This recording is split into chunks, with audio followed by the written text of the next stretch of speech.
SC Singh ji, Lucknow से। राधे राधे महाराज जी। महाराज जी, मैं कुछ दिनों से नियमित नाम जप कर रहा हूँ और अभी 30 नवंबर को सेवानिवृत्त हुआ हूँ। महाराज जी, मेरा एक प्रश्न है। महाराज जी, हमें ना तो पूर्व जन्मों का कुछ ज्ञान रहता है और ना ही इस जन्म में 8-10 वर्ष की अवधि तक कुछ याद रहता है। बाद में हम इस संसार व्यवहार, पूजा पाठ, ध्यान, सत्संग आदि से एक स्वरूप पाते हैं और उसे ही अपना स्वरूप मानने लगते हैं, जबकि ये संसार हम स्वरूप नहीं है। तो हमारा मूल स्वरूप क्या है? क्या प्रभु का अंश होने के कारण हमारा मूल स्वभाव प्रभु का ही है एवं पृथक कोई स्वरूप नहीं है?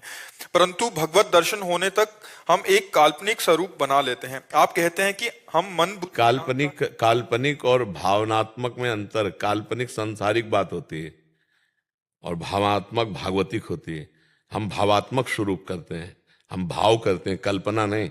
कल्पना संसार की होती है, भावना भगवान की होती है। पवित्र शब्द और उसको लाओ भावनात्मक। हम एक भावनात्मक मूर्ति बनाते हैं। हम स्कूल में जब पढ़ते थे तो मानी संख्या दी जाती थी, उससे सवाल हल हो जाता था। आपको पता है, मानी संख्या कुछ भी आप रख लो और सवाल हल हो जाएगा। तो ये संसार का जो प्रश्न है कि परमात्मा एक है पर वह अनेक रूपों में है। अब मानी संख्या आप मान लो, परमात्मा किसमें? माता में, पिता में, भाई में, बंधु में, गुरु में, पशु में, पक्षी में, दीवाल में, पत्थर में, लकड़ी में, जहां भी तुम मानो मानी संख्या मेरे पर ब्रह्म परमात्मा। अब सवाल हल हो जाएगा। एक जगह आसक्त हो जाओ, मेरे श्री विग्रह में कहीं भी परमात्मा भाव से, वो सब ये सारे रूप प्योर शुद्ध परमात्मा के हैं, प्योर, कोई मिलावट नहीं। जैसे हम किसी बात को समझाने के लिए खंडन और मंडन दो पद्धतियां अपनाते हैं। अन्वय व्यतिरेक, व्यतिरेक जैसे वेदांत है, अन्वय व्यतिरेक, ब्रह्म सत्यम जगन मिथ्या। इसके बाद ये नहीं है, ये नहीं है, पीछे देखो शब्द क्या आ रहा है, ये नहीं है। और ये नहीं है, ये नहीं है करते हुए जब पहुंचे जहां, तो फिर सर्वम खलविदम। अब बताओ, ये पहले ही था ना, ये अब तो नहीं हुआ ना, पहले ही था। पर हमको दो पद्धतियां अपनानी पड़ती हैं राग के कारण। हमारा राग शरीरों से है, तो ये ब्रह्म नहीं है, वस्तुतः ब्रह्म ही है। अब हम तुमको मूल अवतरण से बता रहे हैं। ब्रह्म मूल प्रकृति, त्रिगुणात्मिका प्रकृति, मूल प्रकृति से त्रिगुणात्मिका प्रकृति, फिर उससे महातत्व, महातत्व से अहंकार, अहंकार से त्रिगुण अहंकार, त्रिगुण अहंकार से ये सब पंचभूत आदि, और पंचभूतों में ये सब रचना देख रहे हो। जब समिटता है तो पंचभूत त्रिगुण अहंकार में, त्रिगुण अहंकार मूल अहंकार में, अहंकार महातत्व में, महातत्व त्रिगुणात्मिका प्रकृति में, त्रिगुणात्मिका प्रकृति मूल प्रकृति में, मूल प्रकृति में ब्रह्म। तो ये सब है क्या?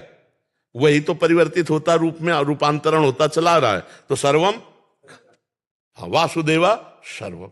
अब बताओ कहां कहां हमें खोजने जाना? पर हमारा विश्वास नहीं है, हमारी श्रद्धा नहीं इन रूपों में, क्योंकि हमने पहले से सुन रखा ये मायामय रूप है, ये सब परिवर्तनशील है।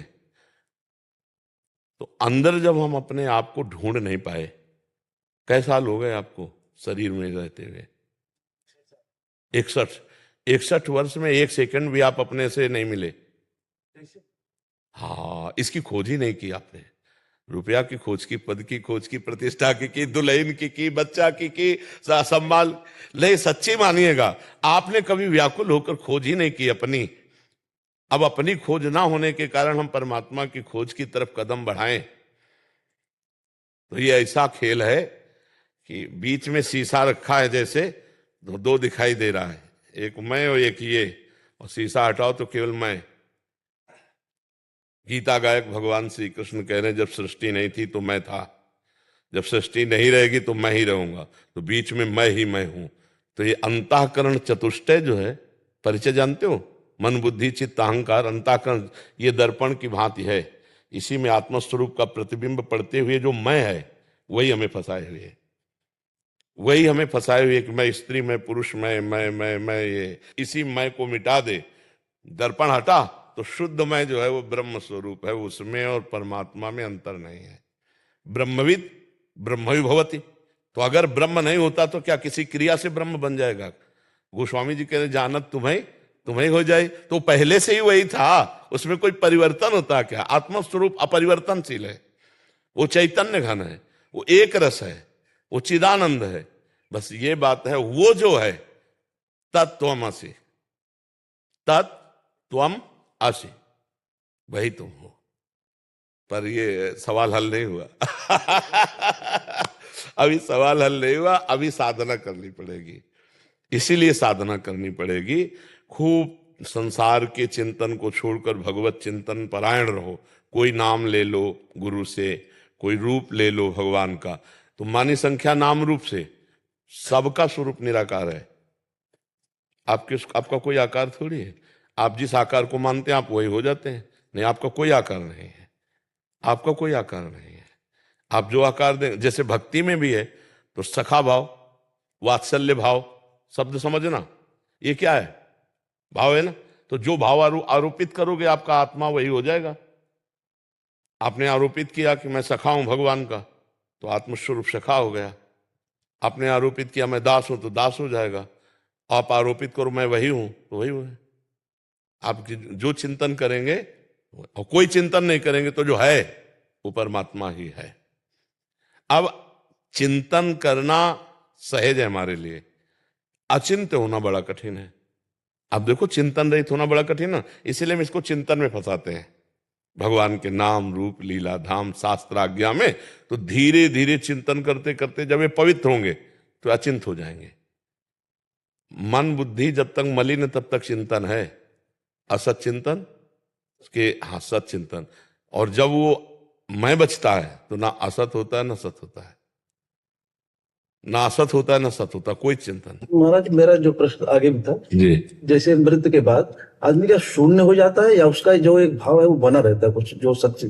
पूरे संस्कार बने रहते हैं, पूरे संस्कार। जैसे मूर्छा के बाद जगेगा ना, तो पूर्व का सारा याददाश्त जितनी भी है वो पुनः जागृत हो जाएगी।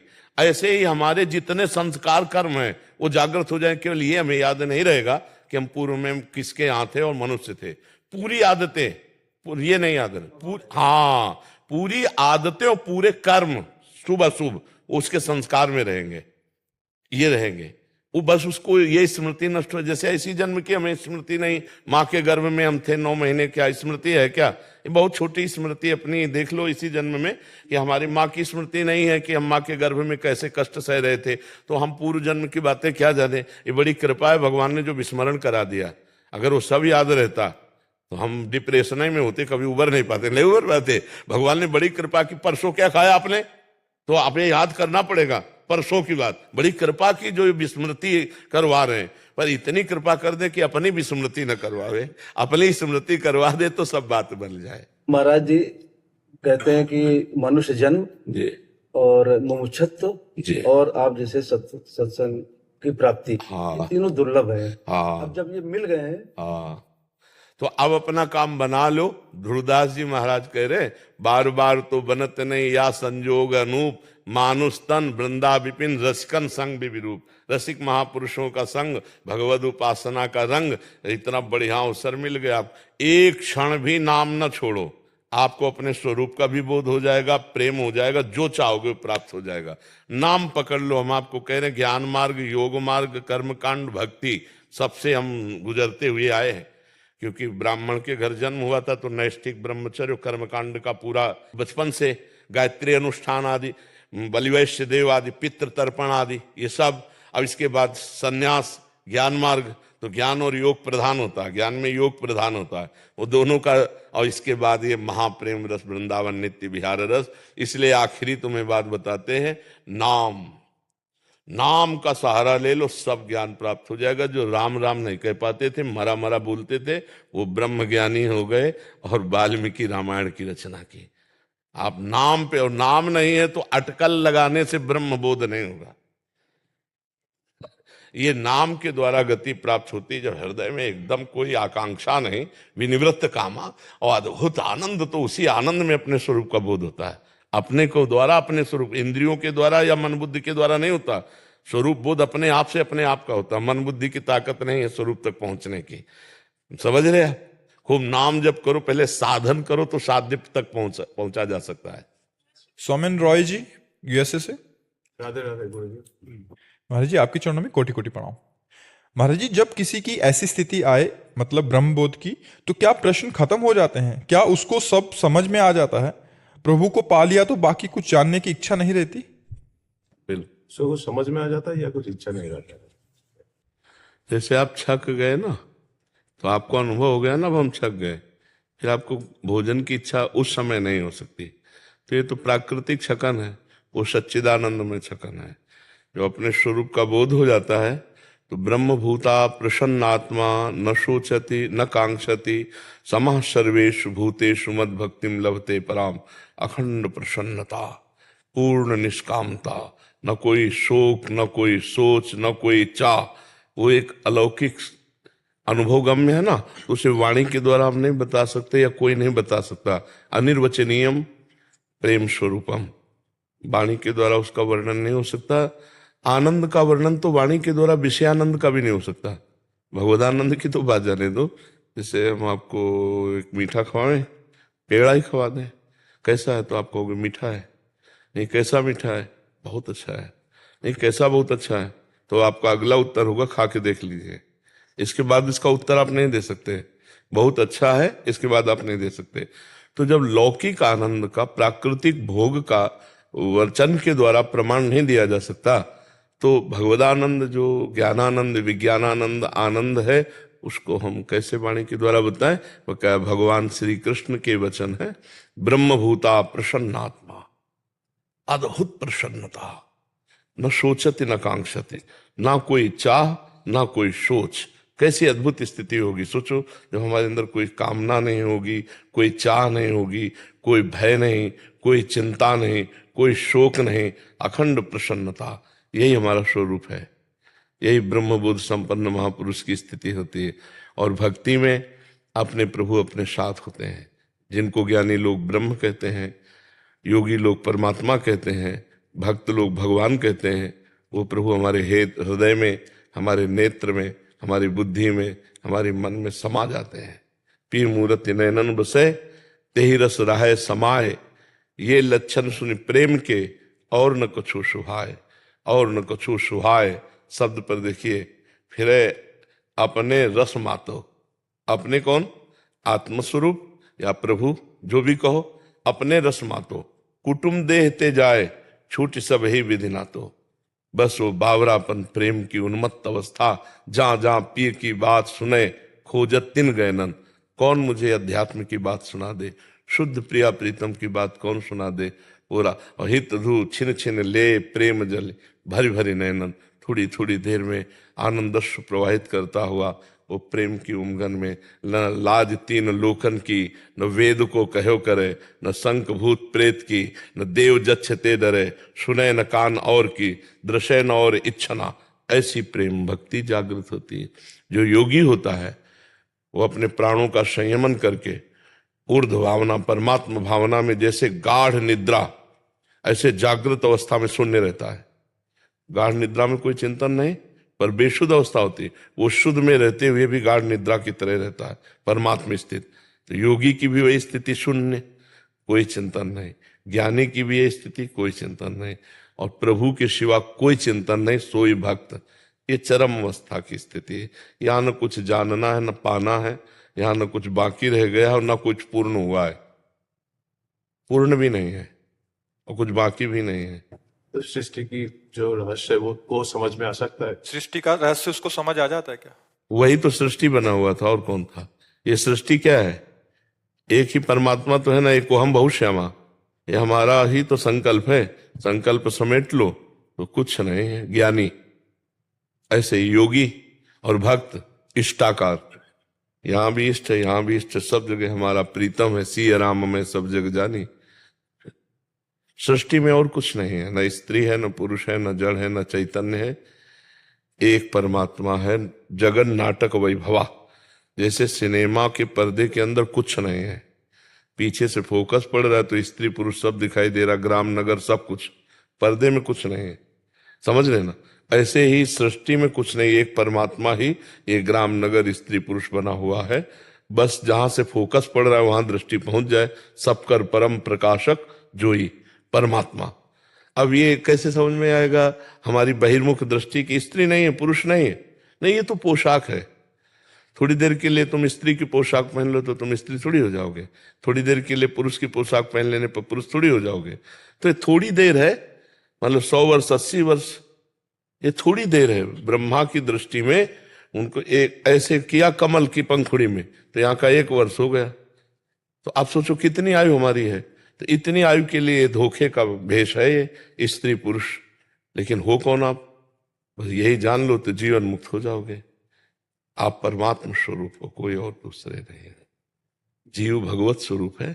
वही जो भाव कर लेता है, जैसे भक्ति में हमारे यहाँ भाव, दास्य भाव, सख्य भाव, वात्सल्य भाव, कांता भाव, गोपी भाव को कांता भाव कहते हैं, और सहचरी भाव। अगर कोई भाव न करे तो मुक्त हो गया। भाव किया तो भाव देव प्राप्त करके भगवान की लीला में चला गया। तो आत्मा का स्वरूप क्या है? जो उस भाव करो। नहीं है कोई भाव तो जो असली स्वरूप है वो मुक्त स्वरूप है, मोक्ष स्वरूप है। ये भाव माना हुआ। मैं प्रभु का दास तो दास्य भाव, मैं प्रभु का सखा तो सखा भाव। भाव वैसे जैसा आप करो। देखो इस समय विषय भाव है, माया भाव है, त्रिगुणात्मिका माया का भाव, तो हमें पूरा प्रपंच सत्य दिखाई दे रहा है। अगर भगवत भाव तो केवल भगवान ही नजर आएंगे, सब में भगवान। देखो गोस्वामी जी कह रहे हैं, जड़ चेतन जग जीव जत सकल राम में जान। मान ही नहीं कह रहे कि मैं सबको भगवान मानता हूं, नहीं, जानता हूं कि सब में भगवान ही विराजमान है। ये सृष्टि बनने वाला वही, बनाने वाला वही, और बिगड़ने वाला भी वही। ये बात जो जान जाता है वो ज्ञानी हो जाता है।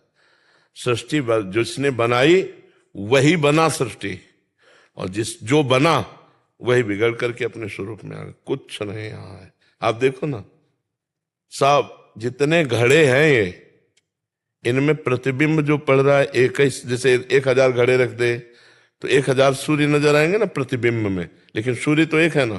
तो इन घड़ों के कारण अनेकों रूप दिखाई दे रहे हैं। अच्छा, मूर्ख, विद्वान, साधु, असाधु, गंदा, उत्तम, ऐसा, स्त्री, पुरुष, जड़, चैतन्य, ये घड़ों के कारण है। वो एकमात्र परम पवित्र निर्विकार सच्चिदानंद सब में व्याप्त है। जो चैतन्यता है ना, जिससे हिलन डुलन चैतन्यता, बोलना, खाना, पीना, ये जितने भी हमारे पार्थिव अंग काम कर रहे हैं, उसी परमात्मा शक्ति से काम कर रहे हैं। अब उसको हम भूले हुए हैं, उसको अलग अलग नाम दे दिए। जैसे आपका नाम क्या है, आपका नाम क्या है, तो आपको पुकारे तो आप बोल दोगे, लेकिन वो आपका नाम नहीं है, वो शरीर का संबोधन है। आप तो अनाम है, अरूप है। समझ पा रहे? वास्तविक ज्ञान जो है, अच्छा ना समझोगे तो 4 दिन के बाद फिर दूसरा वर्दी मिल जाएगी। सुअर, कुत्ता, गधा, कौन सी वर्दी मिले, फिर इसका चांस नहीं कि आप बैठ करके अपनी सुलझन को सुलझा सको। जो हमारी सुलझन उलझन में बदल चुकी है उसको हम सुलझा सके। बहुत बुरी स्थिति है, फंसते चले जा रहे हैं। हमें लौटना है, मनुष्य जीवन में लौटना है। हम लौट नहीं रहे और आगे बढ़ते चले जा रहे हैं। गंदी बातों की तरफ इतना बढ़ते जा रहे हैं कि ये बात समझे में नहीं आ रही कि यार मुझे मुक्त होने के लिए अवसर दिया गया है, फंसने के लिए नहीं। माया ऐसे ऐसे दाने डालती जा रही कि हम फंसते चले जा रहे हैं। मैं पुरुष हूं, मैं पति हूं, मेरी पत्नी है, मेरा पुत्र है, मेरे माँ है, मेरे पिता है, मेरे अमुक है। पूरा राग पूर्ण जीवन व्यतीत हो रहा है। अगर इन्हीं में भगवान को झांक के देख ले तो मुक्त हो जाए, इनमें मोह कर ले तो फंस करके पुनरपि जननम पुनरपि मरणम पुनरपि जननी जठरे शयनम, बार बार दुख भोगना पड़ेगा। ऐसी विचित्र माया है कि ये ज्ञान होते हुए भी हम वही पाप कर्म करते हैं जो नहीं करना चाहिए। तो कैसे ये हम प्रयोग क्यों नहीं कर पाते ज्ञान का? जो हमारे अंदर ज्ञान है, सबको लगभग ज्ञान, प्रयोग क्यों नहीं? क्योंकि भजन नहीं है। भजन के बिना ज्ञान का प्रयोग नहीं कर सकते। और ज्ञान हो या ना हो, भजन शुरू कर दो तो आपके अंदर जो ज्ञान आएगा वो प्रयोग वाला आएगा। पढ़ लिख के जो ज्ञान होता है दूसरों को सुनाकर रुपया पैसा प्रणाम नमस्कार प्राप्त किया जा सकता है। माया की ग्रंथि का भेदन नहीं। विनिश्चितम बदामिते न अन्यथा वचांस में, हरिम भजन्ति नरा भवसागर तरंतिते। अगर भजन नहीं तो फिर ये कथा वार्ता ही केवल रह जाती है, अंदर का सिस्टम नहीं सुधरता है। कि ज्ञान तो है पर उसका प्रयोग नहीं है। प्रयोग है शांत, त्यागात् शांतिनंतरम। ज्ञान का मतलब क्या? शांति। श्रद्धावान लभते ज्ञानम तत्परः संयतेन्द्रियः ज्ञानम लब्ध्वा पराम शांति मचिरे राध गच्छति। किससे यश कीर्ति प्रणाम नमस्कार? कोई द्वैत हो, दूसरा हो तो है। हम अपने हाथ से पैर छुए तो हमको कैसा लगेगा? कुछ लगेगा क्या? ना अच्छा ना बुरा। ऐसे मेरी आत्मा ही तो है सब, तो दूसरा कोई हो तो बताओ। एक ही तत्व है, वो तुम में भी है। तो मान लो इसमें बिजली, इसमें बिजली, इसमें बिजली, इसमें बिजली। अब वो हाइलोजन की मैं ज्यादा प्रकाश करता हूं, एसी कहे मैं ठंडा करता हूं, नहीं भाई तुम सब करण हो, बिजली चली जाएगी तो ना तुम प्रकाश दे पाओगे ना तुम ठंडा कर पाओगे। ऐसे ही समझो, हम सब शरीरों के अंदर वो जो पावर है वो परमात्मा है, और वही मैं हूं। मैं अपने को भूलकर इसमें फंस गया, बस यही झंझट मिटानी है और कुछ नहीं करना। चाहे भक्ति से मिटाओ, चाहे योग से मिटाओ, चाहे सांख्य ज्ञान से मिटाओ, चाहे सेवा करके मिटाओ, चाहे वैराग्य त्याग कर, एन के इन प्रकारेण शुद्ध ज्ञान के बिना बात नहीं बनती। अब जैसे भक्ति शुरू हुई और ज्ञान नहीं है, तो हे भगवान मेरा संकट मिटा दो, हे भगवान मुझे ये भिखमंगापन बना ही रहता है। और जब तक मांग है प्रभु से, तब तक प्रभु मिलना मुश्किल है। जो भगवदानंद है वो तभी प्राप्त होता है, जाहि न चाही कबहु कछु, तुम सन सहज सने, तो बसहु निरंतर तासुर सो राउर निज के। जिसने चाह मिटा दी वही भक्त, जो अचाह हो गया वही ज्ञानी, जो आप्त काम, कामनाओं का संपूर्ण त्याग वही योगी। साधना का फल ये है कामना का मिट जाना। आप बोलो इस सृष्टि में कौन सी चीज है जो आप लेके चलोगे हमारे साथ? जो मैं शब्द है उसके साथ क्या लेके चलोगे? कुछ तो नहीं जाना, शरीर भी छूट जाएगा। धोखे में रहे ना, तपस्या की, साधना की और लौकिक अनुकूलताएं मांगी और शरीर पूरा हो गया, सब यहीं पड़ा रहा। तो हमको वो चीज ले जानी, मान लो हमारे पास 100 श्वासें हैं, तो हमें वो चीज खरीदनी है जो अनंत काल तक हमारे साथ रहे। वो है भगवान की स्मृति, वो है स्वरूप बोध, वो है परमात्मा चिंतन। अब ये बातें कहाँ लोगों की समझ में आती है? भाई लोग तो ये समझना चाहते हैं कि साधु महात्मा कोई भी हो, वो ऐसा कुछ जंतुर बांधने को छू कर दे, कुछ ऐसे आशीर्वाद दे दे कि हमारे बिगड़े काम बन जाए तो जय हो। बिगड़े काम बन भी गए तो तुम बिगड़ जाओगे। तुमको तो जाना है ना, तो काम चाहे जितना बन गया हो, किस काम का? हम कह रहे 1 किलोमीटर में तुम्हारा मकान बना हो, भारत के सारे सुख तुम्हारे पास हो, मरोगे तो है ही है ना। और जब मरोगे तो क्या है, सब लाद के ले जाओगे? नहीं। तो फिर इनमें समय बर्बाद कर दिया, और जिससे बोध होना था, जिससे परमात्मा प्राप्त, वो तो साधन किया नहीं, तो फिर गए ना 84 के चक्कर में। अब ये बात कहाँ समझ में आती है लोगों को? अगर किसी को ऐसा लगता हो कि संतों के हाथ धरने से काम चल जाता है, तो हम सबके सर पे हाथ रख दे तुम्हारा काम हो जाए, ऐसा नहीं होता। काम होता है भजन करने से। हम भजन करेंगे और कामनाएं करेंगे तो भगवान उसकी पूर्ति। पक्का समझो फ्री यहाँ कुछ नहीं है, हम तुमसे स्पष्ट बता रहे हैं। ये ऐसी बाजार यहाँ फ्री कुछ नहीं है। यहाँ जो कुछ तुम्हें चाहिए तो तुम्हें कर्म करना पड़ेगा, या तुम्हारे पास पूर्व का बैंक बैलेंस पुण्य का हो तो मिलेगा, नहीं तो नहीं मिलेगा। अगर पूर्व का बैंक बैलेंस पाप अधिक है और तुम इस समय खूब मेहनत कर रहे हो तो भी नहीं मिलेगा, तुम्हें दुख भोगना पड़ेगा। भाई यही ज्ञान जैसे सृष्टि का हो जाता है ना, वो बड़ा प्रवीण होकर अपने को बचा करके निकल जाता है। तो ये ज्ञान तो केवल संतों से मिलेगा, शास्त्र में आप नहीं पकड़ पाओगे। क्योंकि शास्त्र का अनुभव करके जब वो बोलते हैं हमारी भाषा में सरल, तो हम समझ जाते हैं। शास्त्र भाषा ऐसी है कि जैसे राजा के खजाने को बहुत भूल भुलैया में रखा जाता है। मार्ग वही है, पर इतने मार्ग बता दिए गए कि वो आदमी पहुंच नहीं पाएगा जहां खजाना रखा है। तो जो राजा का निजी जन हो जाता है, उसको पता होता है कि ये सब भूल भुलैया, सीधा ये मार्ग है। जैसे हम कभी कभी कहते हैं, देखो तुम लोगों को ज्यादा चिंता करने की जरूरत नहीं, तुम अपने कर्तव्य कर्म को भगवान की पूजा समझो, अपने परिवार में भगवान को देखो, नाम जप करो, इसी से भगवत प्राप्ति हो जाएगी। बिल्कुल सरल भाषा में सब शास्त्रों का सार। भगवान को परिवार में पहले देखो, बाहर देखने की जरूरत नहीं, पहले घर में देखो, पहले अपने में देखो, फिर घर में देखो, फिर मोहल्ले में देखो, फिर ग्राम में देखो, फिर प्रदेश में देखो, फिर देश में, फिर विश्व में फैलाओ अपने भावना को। अभी भगवत प्राप्ति हो जाएगी। भगवत प्राप्ति के लिए सही पूछो तो भगवत प्राप्त हो बस यही जानने के लिए है। जो व्यवधान है उनको हटाया जा रहा है। यही व्यवधान राग और द्वेष, अपना और पराया, मैं और तू, माया का स्वरूप क्या है? मैं अरु मोर तोर तै माया, जेहि बस कीन्हे जीव निकाया। मैं, तू, मेरा, तेरा, इसी को मिटा देना। मैं और तू नहीं। जहां मैं और तू है वहां माया है, जहां तू ही तू है वहां भक्ति है, और जहां मैं ही मैं है वहां ज्ञान है। एक पकड़ लो, एक मार्ग में चल लो। समझ पाए आप?